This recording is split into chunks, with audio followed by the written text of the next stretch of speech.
welcome to Cubicle Planning. Saya Iren, seorang interior designer yang juga membuat furniture custom. Video ini akan membahas tahapan yang umum digunakan ketika planners memakai jasa interior. Sebenarnya tidak ada tahapan paten untuk langkah-langkah ini. Setiap mitra atau personil punya caranya masing-masing. Tapi berikut tahapan yang efektif bagi saya dan beberapa desainer yang saya kenal. Yang pertama ada konsultasi.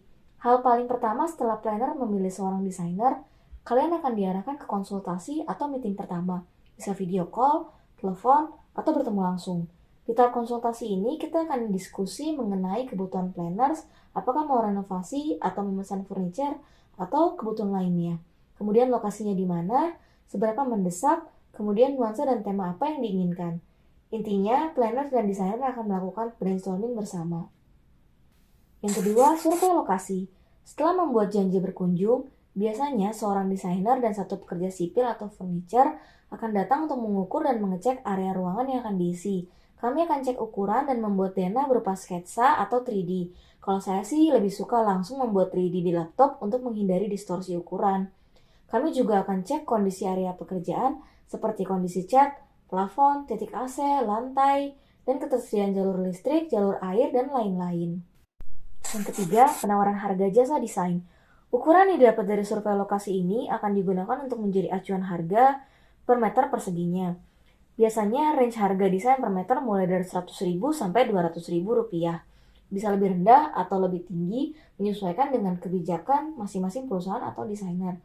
Terkadang ada juga yang tidak mengut biaya desain selama planner sudah fix mengambil jasa bangun atau pembuatan furniture dengan mitra yang bersangkutan. Contohnya, kalau area kalian adalah apartemen 24 meter persegi, maka biaya desainnya adalah 24 meter persegi dikali 200.000 sama dengan 4.800.000 rupiah. Yang keempat, membuat layout. Ketika planner setuju dengan penawaran harga jasa desain, desainer akan membuat beberapa alternatif layout untuk area yang akan diisi berdasarkan kebutuhan kalian.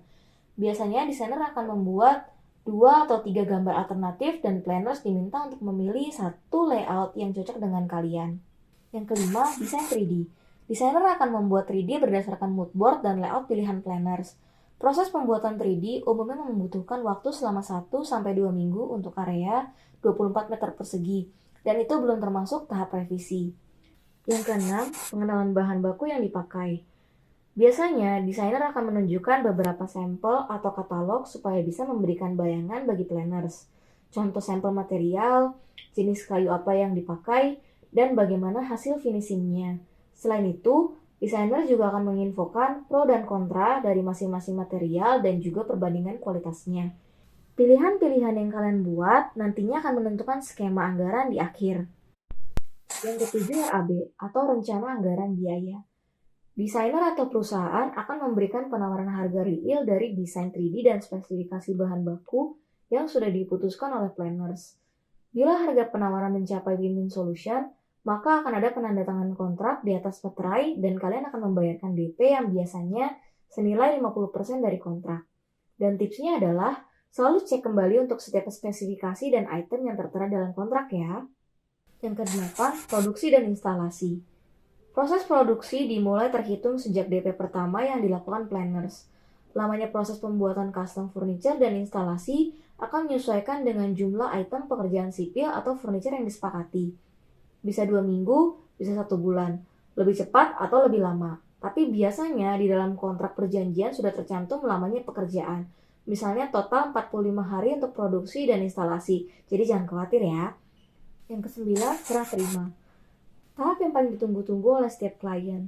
Ketika instalasi selesai, PIC, misalnya desainer atau project manager, akan bersama-sama dengan kalian mengecek hasil akhir pekerjaan. Klien bisa cek setiap item sudah sesuai atau belum. Setelah serah terima selesai, biasanya akan ada masa garansi untuk item-item tertentu dalam waktu yang ditentukan pihak desainer atau perusahaan. Biasanya sih hardware, laci macet, LED strip mati, atau pintu tidak tertutup sempurna. Silakan cek dan tanyakan juga untuk garansi yang didapat ya. Oke, kira-kira itu adalah workflow ketika bekerja bersama dengan interior designer. Durasi untuk langkah-langkah di atas bergantung pada komunikasi planners dengan desainer. Setidaknya kita pasti akan memerlukan waktu kurang lebih 3 minggu. Itu juga kalau semua tahapan di atas lancar. Terima kasih sudah menonton video ini. Semoga bisa memberi bayangan untuk planners di sini. See you in the next video.